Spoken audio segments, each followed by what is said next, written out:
नमस्कार। जैसा कि हम सीटेट या फिर टेट दोनों की प्रिपरेशन कर रहे हैं सामाजिक अध्ययन से, इतिहास की, हिस्ट्री से। सबसे पहला हमने काफ़ी ज़्यादा सीरीज़ स्टार्ट की है, काफ़ी ज़्यादा क्वेश्चंस कर चुके हैं, कुछ क्वेश्चंस रह गए हैं। इतिहास से जुड़े बहुत सारे क्वेश्चंस हमारे सामने देखने को मिले, जिन्हें हम बहुत सारे क्वेश्चंस को जानते भी थे और बहुत क्वेश्चन से अनजान भी थे। उन्हीं में से कुछ क्वेश्चंस अभी जो लाए गए हैं, चलिए आगे और बढ़ते हैं। मुगल सम्राटों से, है ना? मुगल सम्राटों से सबसे पहले क्वेश्चन आपसे क्या कहता है वो देख लीजिए आप ध्यान से। सबसे पहला क्वेश्चन आपसे कहता है माय फ्रेंड्स, निम्न में से किन मुगल सम्राटों ने कुशल चित्रकारों किसने कुशल चित्रकारों को संरक्षण दिया? पहला ऑप्शन है आपका पास जहांगीर, दूसरा है शाहजहां, तीसरा अकबर, चौथा उपरोक्त सभी। तो इनमें से हम बात करें यदि मुगल सम्राटों में से, जो कि ये सारे के सारे हैं, और कुशल चित्रकारों को संरक्षण किसने दिया था, तो आपको बता दें ये उपयुक्त सभी ही सही होगा, क्योंकि इन सभी ने इसमें संरक्षण दिया था। क्वेश्चन टू की बात करें, क्वेश्चन टू में आ जाते हैं। क्वेश्चन टू आपसे क्या कहता है, east India company, okay, east India company ने अपनी पहली फैक्ट्री किस सन में स्थापित की थी? ईस्ट इंडिया कंपनी आप सभी जानते हैं, तो ये सन की बात करें किस सन में वो स्थापित की गई थी? ऑप्शन ए है आपके पास 1691 ईस्वी में, ऑप्शन बी है आपके पास 1692 में, ऑप्शन सी है 1693 में, या ऑप्शन डी है 1649 ईस्वी में। ओके, सही जवाब की ओर बढ़ते हैं। तो इनमें से जो सही जवाब आपका हो जाएगा वो हो जाएगा आपका ऑप्शन नंबर ए, यानी कि ईस्ट इंडिया कंपनी ने अपनी पहली फैक्ट्री 1651 ईस्वी में स्थापित की थी। ओके, नेक्स्ट क्वेश्चन की ओर बात करें, question number three, east India company ने ईस्ट इंडिया कंपनी ने अपनी पहली फैक्ट्री किस नदी के किनारे स्थापित की थी वो बताना है। ओके, ऑप्शन ए हिंडन नदी, ऑप्शन बी कावेरी नदी, ऑप्शन सी हुगली नदी, ऑप्शन डी शारदा नदी।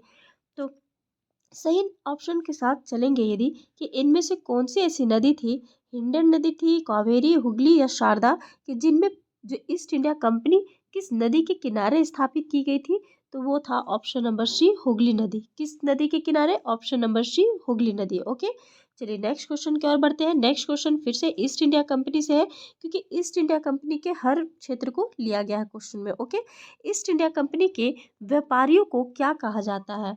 ईस्ट इंडिया कंपनी के व्यापारियों को क्या कहा जाता है? ऑप्शन ए कंपनी वेंडर कहा जाता है, ओके, वेंडर कहा जाता है, ऑप्शन बी फैक्टर कहा जाता है, ऑप्शन सी ताजिर कहा जाता है, ऑप्शन डी बिजनेस फैक्टर कहा जाता है।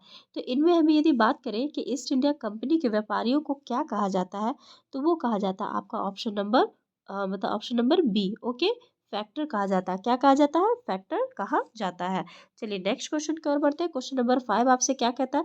क्वेश्चन नंबर फाइव आपसे कहता है, ईस्ट इंडिया कंपनी ने मुगल अधिकारियों को रिश्वत देकर कौन सा गांव खरीद लिया था? ओके, यहाँ रिश्वत देकर बात खरीदने की आ रही है कि ईस्ट इंडिया कंपनी ने किस मुगल अधिकारी को मतलब रिश्वत देके खरीदा था। ऑप्शन ए अहमदनगर, यानी कि यहाँ पर देखिए हम सबसे पहले ऑप्शन की बात करते हैं, तो पहला ऑप्शन आपके पास है अहमदनगर, बी है अहमदाबाद यानी कि अहमदाबाद, सी है कालीकट, डी है कालीकता। तो सही ऑप्शन के साथ चलेंगे कि ईस्ट इंडिया कंपनी ने मुगल अधिकारी को रिश्वत देकर के कौन सा गांव जो खरीदा था वो बताना था, तो वो था ऑप्शन नंबर डी कालीकता। ओके, चलिए नेक्स्ट क्वेश्चन की ओर बढ़ते हैं। नेक्स्ट क्वेश्चन आपसे क्या बोलता है? नेक्स्ट क्वेश्चन कहता है कि प्लासी का युद्ध किसके बीच हुआ था? ओके, प्लासी का युद्ध जो कि सभी कोई जानते हैं, प्लासी का युद्ध इतिहास के सबसे बड़े युद्धों में भी नाम आता है। तो प्लासी का युद्ध किसके बीच हुआ था वो बताना आपको।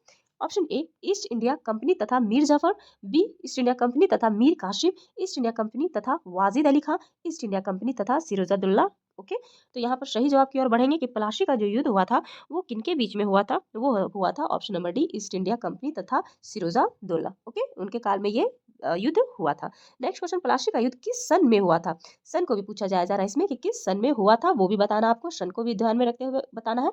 ऑप्शन ए 1756 ईस्वी में, ऑप्शन बी आपके पास कहता है कि ऑप्शन बी 1786 में ईस्वी में, या फिर ऑप्शन सी 1778 में, ऑप्शन डी 1700 मतलब 1700 यहाँ पर देखें हम 57 में ईस्वी में, यानी कि 1757 ईस्वी में। तो इन चारों में बताना है कि सही उत्तर क्या होगा, जो प्लासी का युद्ध किस सन में हुआ था वो बताना है। ओके, तो सबसे पहला क्वेश्चन नंबर ये जो आप देख रहे हैं, इनका उत्तर यदि हम जानने की कोशिश करें कि प्लासी का युद्ध कब हुआ था, तो वो हुआ था ऑप्शन नंबर डी 1757 ईस्वी में। ओके, कब हुआ था? 1757 ईस्वी में, यानी कि 1757 में हमें ये देखने को प्राप्त ये युद्ध मिला था, जो कि सब जान रहे हैं। ओके, नेक्स्ट क्वेश्चन की ओर बढ़ते हैं। नेक्स्ट क्वेश्चन देखिए, प्लासी के युद्ध से ही पूछा गया कि प्लासी के युद्ध में कंपनी की सेना का नेतृत्व किसने किया था। ओके, जो कंपनी की सेना था उसका नेतृत्व किसने किया था वो बताना है, ये भी इंपॉर्टेंट है। सबसे पहला ऑप्शन आपके पास है मतलब कि lord Dalhousie, option B Robert Clive, या फिर ऑप्शन सी जो कि लॉर्ड हेस्टिंग्स थे, या फिर ऑप्शन में से कोई नहीं, वो पूछ रहा है आपको। तो यहाँ पर प्लासी के युद्ध कंपनी की सेना का यदि नेतृत्व का बात करें कि नेतृत्व में किसने किया था, तो वो किया था option number B Robert Clive ने। किसने किया था? रॉबर्ट क्लाइव ने। ओके, चलिए नेक्स्ट क्वेश्चन की ओर बढ़ते हैं। प्लासी के युद्ध में नवाब सिराजुद्दौला ने किस सेनापति से युद्ध में हिस्सा नहीं लिया और कंपनी का साथ दिया। ओके, तो प्लासी का जब युद्ध हो रहा था उस समय जो नवाब सिराजुद्दौला थे वो किस सेनापति ने युद्ध में हिस्सा नहीं लिया था उनके साथ, और साथ ही साथ कंपनी का साथ दिया था, है ना, उल्टा। तो वो बताया जा रहा है, ऑप्शन ए मीर कासिम थे, ऑप्शन बी मीर जाफर थे, ऑप्शन सी मीर नूईमान थे, ऑप्शन डी इनमें से कोई नहीं। सही जवाब की ओर बढ़ेंगे कि इनमें से जो होगा ऑप्शन नंबर बी यानी कि मीर जाफर। कौन हो जाएगा? मीर जाफर। सही उत्तर की बात करेंगे तो सही उत्तर हो जाएगा option number B Mir Jafar. Okay, Mir Jafar जो थे वो प्लासी के युद्ध में नवाब सिराजुद्दौला के जो सेनापति मतलब जो थे मीर जाफर सेनापति ने युद्ध में हिस्सा नहीं लिया और साथ ही साथ कंपनी का साथ दिया। ओके, नेक्स्ट क्वेश्चन की ओर बढ़ते हैं। Question number 5।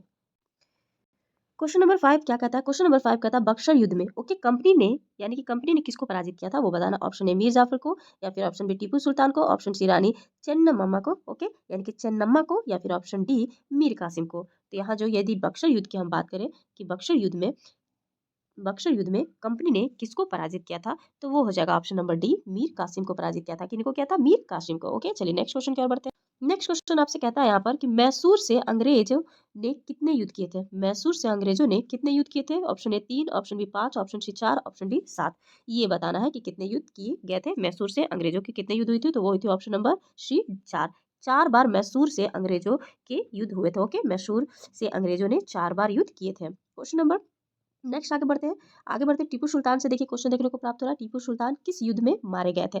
Option A Calicut, option B Kolkata, option C Kittur, या ऑप्शन डी श्रीरंगपट्टनम। ओके, तो इनमें से बताना ऑप्शन कौन सा सही होगा। तो यहाँ पर टीपू सुल्तान किस युद्ध में मारे गए थे, तो वो हो जाएगा ऑप्शन नंबर डी, है ना। ओके, श्रीरंगपट्टनम। चलिए नेक्स्ट क्वेश्चन की ओर बढ़ते हैं। नेक्स्ट क्वेश्चन आपसे क्या कहता है? सर्वोच्च की यानी कि सर्वोच्चता की नीति क्या कहता है? सर्वोच्चता की नीति किसके द्वारा प्रारंभ की गई थी?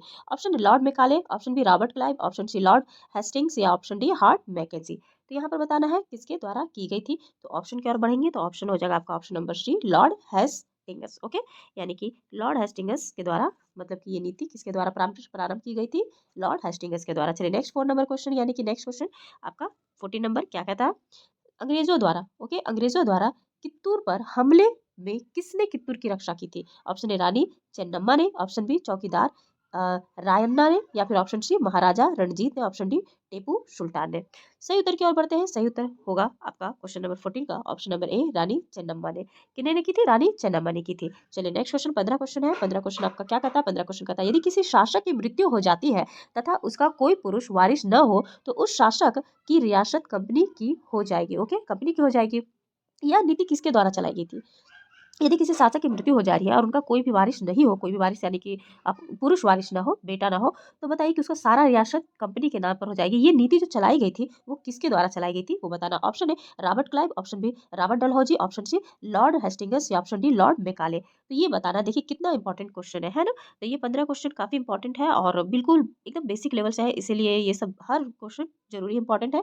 तो सही उत्तर की ओर बढ़ेंगे तो हो जाएगा option number B lord Dalhousie. किनके द्वारा की गई थी? लॉर्ड डलहौजी के द्वारा। चलिए नेक्स्ट आगे बढ़े तो यहाँ पर क्वेश्चन हम देखेंगे। अगला क्वेश्चन हमारे सामने है कि ब्रिटिश क्षेत्र कई प्रशासकीय इकाइयां थी। ओके, जिनको कहा जाता है क्या कहा जाता है? ऑप्शन ए चैम्बर कहा जाता है, option B chamber of company, option C resident office, option D presidency. तो यहाँ पर ऑप्शन की बात करें सही उत्तर की ओर 16 क्वेश्चन की, तो वो हो जाएगा option number D presidency. Okay, क्या हो जाएगा? प्रेसिडेंसी इसका सही जवाब हो जाएगा। नेक्स्ट क्वेश्चन की ओर बात करते हैं। नेक्स्ट क्वेश्चन किस ब्रिटिश शासक को न्याय क्षेत्र में सुधार करने के लिए जाना जाता है ना। इंपॉर्टेंट क्वेश्चन, किस न्याय यानी कि ब्रिटिश शासक में आपसे पूछा कि न्याय क्षेत्र में सुधार के लिए किस शासक को मतलब कि क्षेत्र में सुधार के लिए किसे जाना जाता है। Option A lord Dalhousie, option B lord Macaulay, option C Warren Hastings, option D उपरोक्त में से कोई नहीं। तो ये बताना है आपको कि क्या हो जाएगा सही जवाब। तो इसका सही जवाब हो जाएगा ऑप्शन नंबर सी यानी कि Warren Hastings. Okay, Warren Hastings इसका सही जवाब हो जाएगा। नेक्स्ट क्वेश्चन फौजदारी से है और दीवानी से। ओके, फौजदारी तथा दीवानी न्यायालयों की स्थापना किसने की थी? Option A lord Hastings, option B Nawab Sirajuddaulah, option B Mir Qasim sorry Mir Jafar, या फिर ऑप्शन डी लॉर्ड डलहौजी।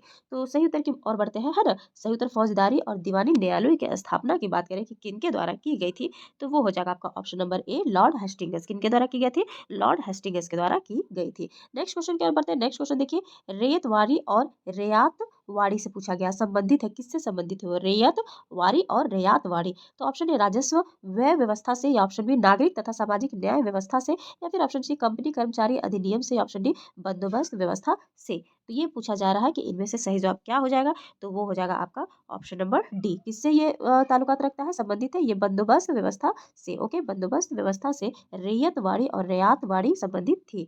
चलिए नेक्स्ट क्वेश्चन आ जाते हैं। नेक्स्ट क्वेश्चन है पांचवा, मतलब यहाँ पर आपका 20 क्वेश्चन है कि कंपनी ने स्थायी बंदोबस्त कब लागू की थी। ओके, ये स्थायी बंदोबस्त से क्वेश्चन है कि स्थायी बंदोबस्त जो यहाँ पर आपका है ना डी में, पिछला क्वेश्चन में उसी से पूछ रहा है आगे कि स्थायी बंदोबस्त कब लागू कब हुआ था। ऑप्शन ए यहाँ पर आपसे पूछता है कि 1792 ईस्वी में, ऑप्शन बी 1793 ईस्वी में, ऑप्शन सी 1794 ईस्वी में, या ऑप्शन डी 1800 ईस्वी में। तो सही जवाब की ओर बढ़ जाएंगे कि कंपनी में स्थायी बंदोबस्त कब लागू की थी, तो वो लागू की थी ऑप्शन बी 1793 ईस्वी में। कब लागू की थी? 1793 ईस्वी में। चलिए नेक्स्ट आगे बढ़ते हैं। नेक्स्ट हमारा अगला क्वेश्चन क्या कहता है कि महलवारी बंदोबस्त संबंधित है। अब ये बताना महलवारी बंदोबस्त किसी से संबंधित है, राजस्व से संबंधित है, उत्पादक से संबंधित है, ए तथा बी दोनों से संबंधित है, या फिर उपयुक्त सभी से संबंधित है, वो बताना है। तो यहाँ पर सही बात करें तो वो हो जाएगा ऑप्शन नंबर ए राजस्व से संबंधित है। महलवारी बंदोबस्त किस चीज से? राजस्व से संबंधित है, महलवारी बंदोबस्त। नेक्स्ट क्वेश्चन, कंपनी के ग्रामीण क्षेत्रों में, कंपनी ने ग्रामीण क्षेत्रों में किस खेती पर अधिक बल दिया था, वो बताना है। ओके, मसालों पर दिया था, सूती कपड़ों पर दिया था, रेशम तथा काली मिर्च पर दिया था, या नील तथा अफीम पर दिया था, वो बताना इंपॉर्टेंट है ने।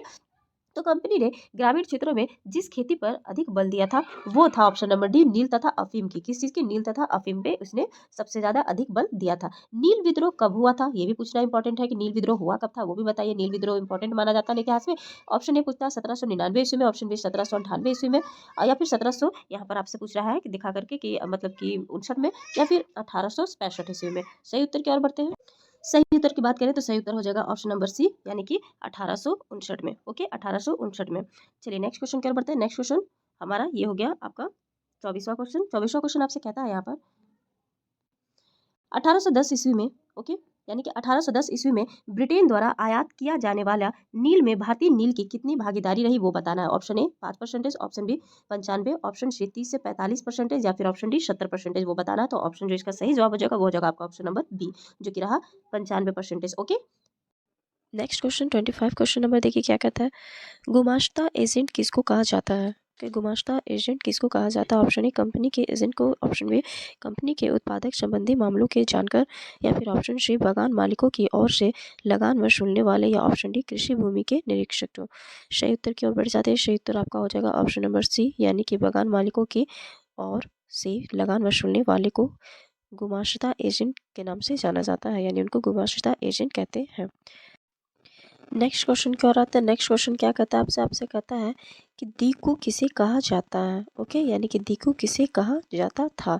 ऑप्शन ए अंग्रेजों को, ऑप्शन बी अंग्रेजों के अधिकारियों को, या ऑप्शन सी अंग्रेजों के समर्थकों को, ऑप्शन डी उपयुक्त सभी।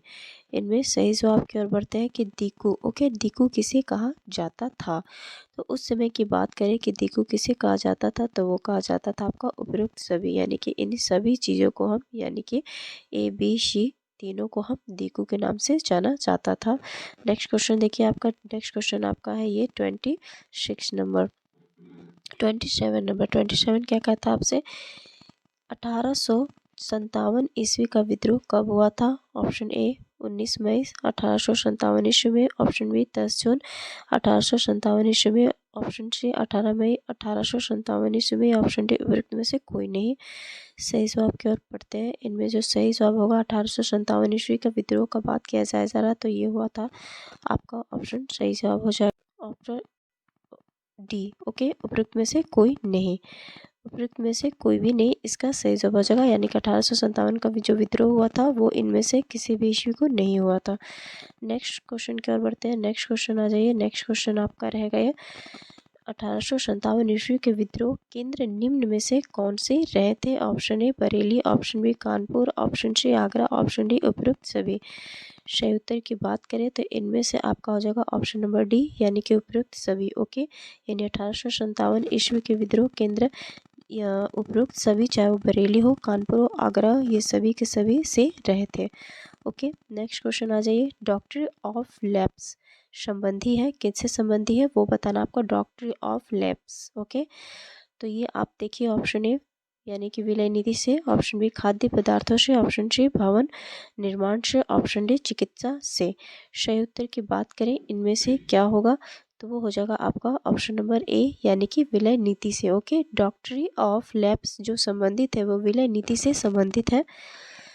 चलिए आगे बढ़ते हैं। नेक्स्ट क्वेश्चन आपका ये जो लास्ट होगा क्वेश्चन यहाँ पर देखते हैं, जो कि ये 30 क्वेश्चन है हमारा।